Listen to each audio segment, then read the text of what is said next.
berkewajiban untuk membuktikan perkara permohonan PK itu adalah pemohon PK. Termohon tidak dibebani untuk pembuktian karena termohon itu kan sudah ada sebelumnya pembuktiannya. Ya, jadi gitu ya. Jadi kita mungkin hari ini hanya penyampaian pendapat saja.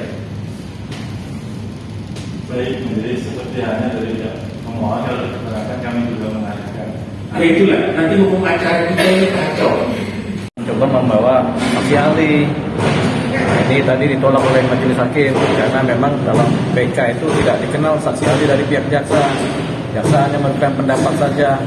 Yang menentukan sebenarnya ada majelis. Jaksa sebenarnya nggak perlu juga hadir, nggak apa-apa juga karena kan nggak perlu ada termohon juga nggak apa-apa sebenarnya karena PK ini adalah hak dari pihak terdakwa dan keluarga. Pemohon PK ini adalah Pak Adam Lamiri sebagai yang terputus dalam posisi hukuman kan, jadi beliau yang punya hak untuk menyampaikan segala halnya. Jaksa ini hanya sekedar pemanis lah dari posisi karena ada termohon ya jaksa menyampaikan pendapatnya aja, tapi ini tetap yang akan dipakai adalah pemohon PK. Nah, pemohon PK ini kan mendapatkan novum, jadi novum ini yang akan diuji di wilayah mahkamah. Gitu. Apakah isi permohonan PK ini kemudian novumnya masuk, ada timbang-timbang baru atau tidak?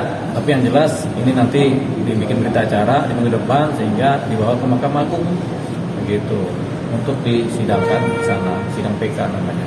Bahwasanya kemudian setelah diteliti ternyata novum ini bermakna, ya mudah-mudahan diputus baik buat kepentingan Pak Adam Lamiri sebagai pemohon PK.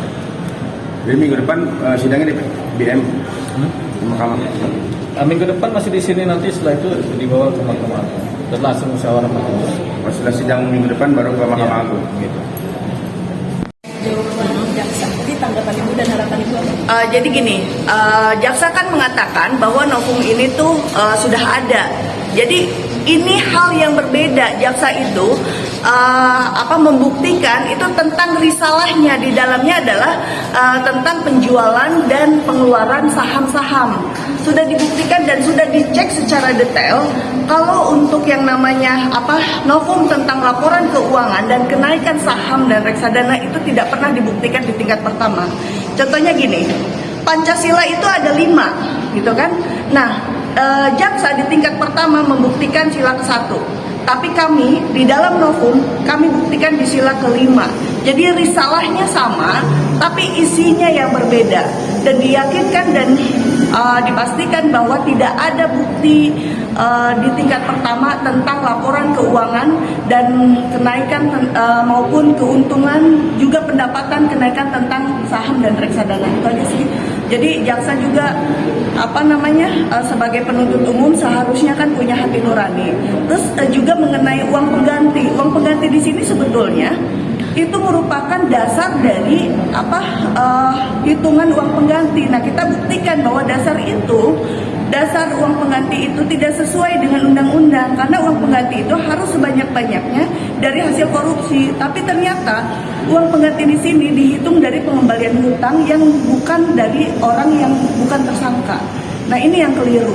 Gitu. Jadi kita buktikan bahwa ini tuh mereka ini mengembalikan uang dan mengembalikan modal saham Antam yang tidak ada kaitannya sama sekali dengan Asabri.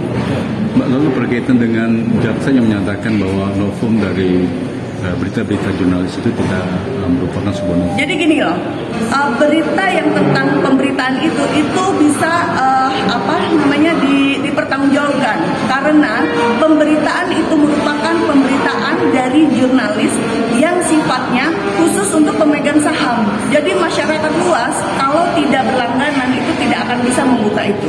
Nah, dikuatkan dengan novum yang 8 mengenai aplikasi Stopbit. Itu kita buktikan bahwa saham yang di tag itu ternyata masih